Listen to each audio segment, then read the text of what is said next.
नमस्कार, मेरी आवाज़ चैनल में आपका फिर से स्वागत है। आज की कहानी का शीर्षक है बुढ़ापा एक अटल सत्य। जिस तरह मृत्यु अटल है, जितना मृत्यु सत्य है उतना ही बुढ़ापा भी सत्य है। तो आज की कहानी स्टार्ट करते हैं। हर रोज़ की तरह दिनेश लाल जी अपने शाम के सैर सपाटे से लौट आए थे। वे अपने जूते उतार ही रहे थे कि बहू ने पूछा, बाबूजी आज हम पार्टी में जा रहे हैं, हम वहीं से खाकर आएंगे। आप रात के खाने में क्या खाएंगे बताइए। दिनेश लाल जी सोचने लगे, आज रविवार तो नहीं है और ना ही किसी की शादी है, ज़रूर किसी पार्टी में जा रहे होंगे। छोड़ो, मुझे क्या करना है इस उम्र में। अपने विचारों पर काबू करते हुए दिनेश लाल जी बोले, ऐसा करो बेटा, मेरे लिए 2 रोटियां बना दो, दूध के साथ रोटियां ही खाऊंगा।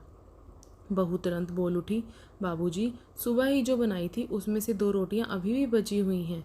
अगर आप बहू ने अपना वाक्य अधूरा ही रहने दिया, लेकिन दिनेश लाल जी अच्छी तरह समझ गए कि वह क्या कहना चाहती थी। सुबह की रोटियां खाई तो गैस हो जाएगी। सुबह भी बहू ने मसाले वाली सब्जी ही बनाई थी, जिसके चलते अभी तक खट्टे डिकार आ रहे हैं। और इस उम्र में पेट को संभालना मतलब किसी बिगड़े हुए बच्चे को संभालने से भी ज़्यादा कठिन काम। बाबूजी बहू से बोले, नहीं बेटा, इस उम्र में सुबह की रोटियां नहीं खा सकता। तुम्हें थोड़ी तकलीफ़ होगी, लेकिन मेरे लिए 2 ताज़ी रोटी बना दो। बहू को बहुत गुस्सा आया। वो गुस्से में बड़बड़ाते हुए उठी, अब 2 रोटियां बनाओ या 10, काम तो उतना ही बढ़ेगा। आटा गूंदो, रोटियां बनाओ, किचन और बर्तन साफ करो। इन्हें क्या, इन्हें सिर्फ ऑर्डर देना है।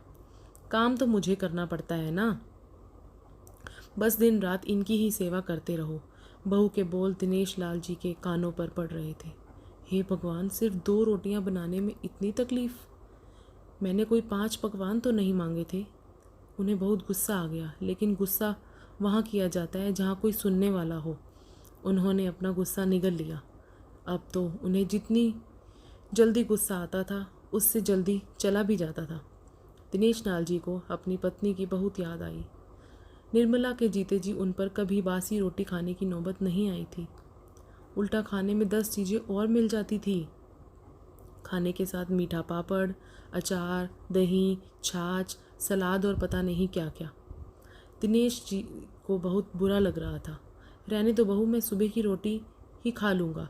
फिजोल में तुम्हें तकलीफ़ होगी, और वैसे भी तुम्हारे हाथों की रोटियां बहुत मुलायम होती हैं। मुझे चलेगा, मेरी वजह से तुम लोगों को देर नहीं होनी चाहिए। बहू को तो सोने से पीला मिल गया। वे अपनी आवाज़ मीठी करते हुए बोली, बाबूजी आप चाय लेंगे क्या। दिनेश लाल जी अपने चाय पीने की इच्छा को दबाते हुए बोले, वैसे तो कोई ख़ास इच्छा नहीं है चाय पीने की, मगर तुम अपने लिए बना रही हो तो मेरे लिए भी थोड़ी बना देना। हाँ बाबूजी, मैं अपने लिए बनाने वाली हूँ, आपके लिए भी बना देती हूँ, बोलकर बहू रसोई घर के अंदर चली गई। दिनेश लाल जी खुद से ही बातें करने लगे।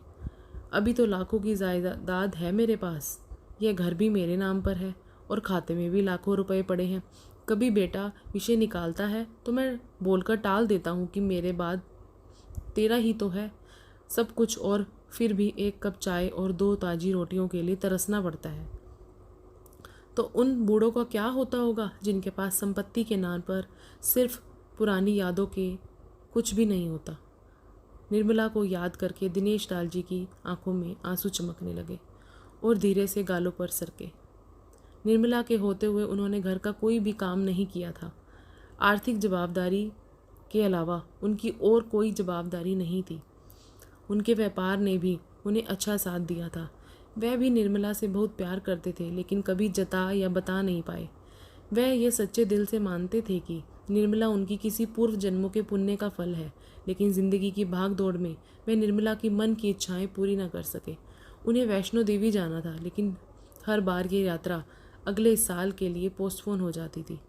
घर बार और संसार की जिम्मेदारियां संभालते संभालते कब उनकी इच्छाएं उन्हीं के साथ चली गई पता ही नहीं चला। दिनेश लाल जी ने देखा उनके पोता और पोती दोनों ही स्कूल से आ गए थे।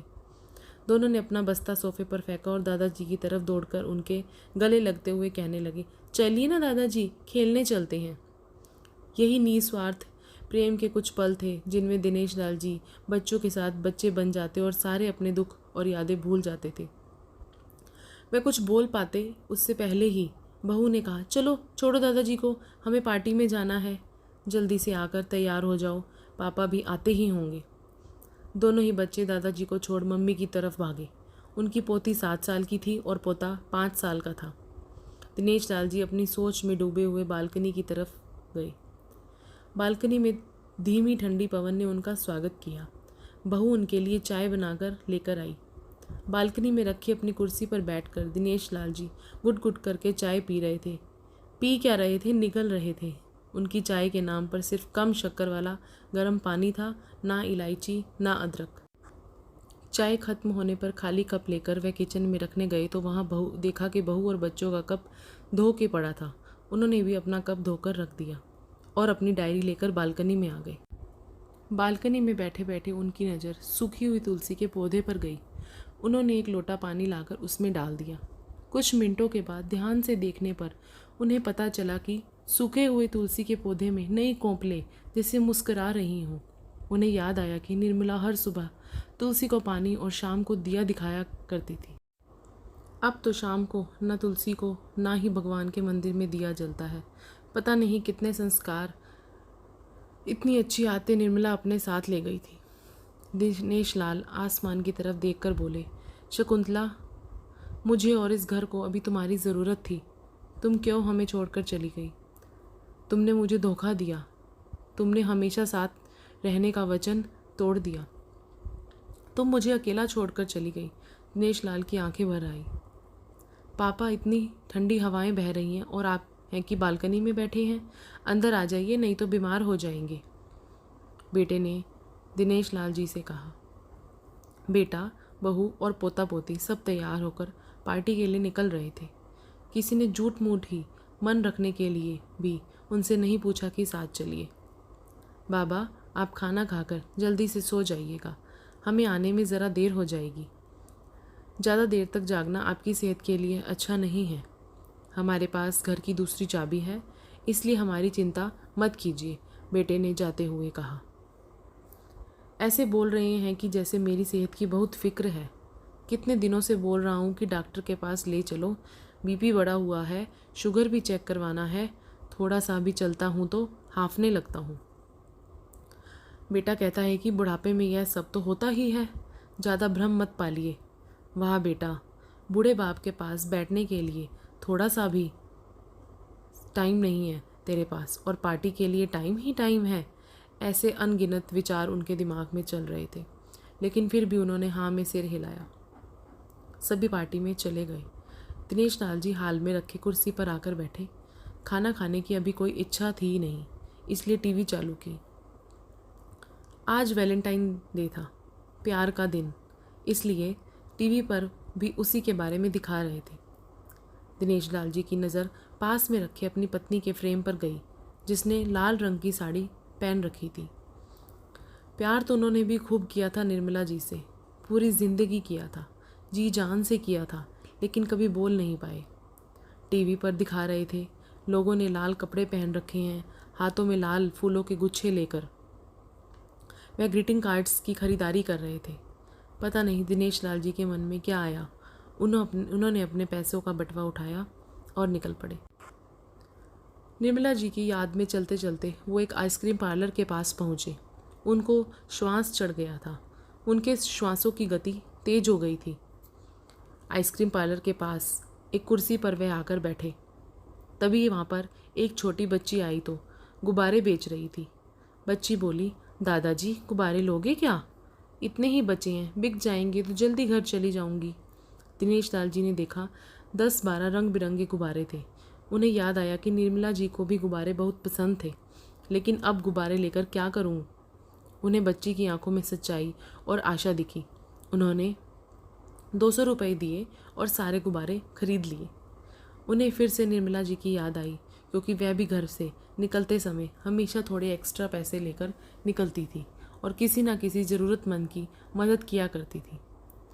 कभी वो टोकते तो वह कहती, हमें भगवान ने लेने वालों की नहीं, देने वालों की लाइन में खड़ा किया है, और थोड़े से रुपए के बदले में लाखों की दुआएं मिलती हैं, तो मुझे टोका मत कीजिए।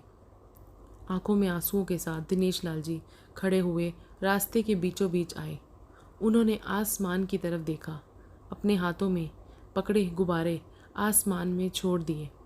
चिल्लाकर बोले, निर्मला, मैं तुमसे बहुत प्यार करता हूँ। उनके सांसों की गति बढ़ गई, उनका शरीर लड़खड़ाया और जमीन पर धड़ से गिर। आसपास के लोगों को कुछ भी पता चल पाए उससे पहले ही दिनेश लाल जी ने इस मोह माया की दुनिया को अलविदा कह दिया। उन्हें अपनी पत्नी से मिलने की बहुत जल्दी थी। धन्यवाद। अगर आपको ये कहानी पसंद आई तो चैनल को सब्सक्राइब और लाइक करना ना भूलें। धन्यवाद। मिलते हैं अगली कहानी के साथ। तब तक अपना ख्याल रखें।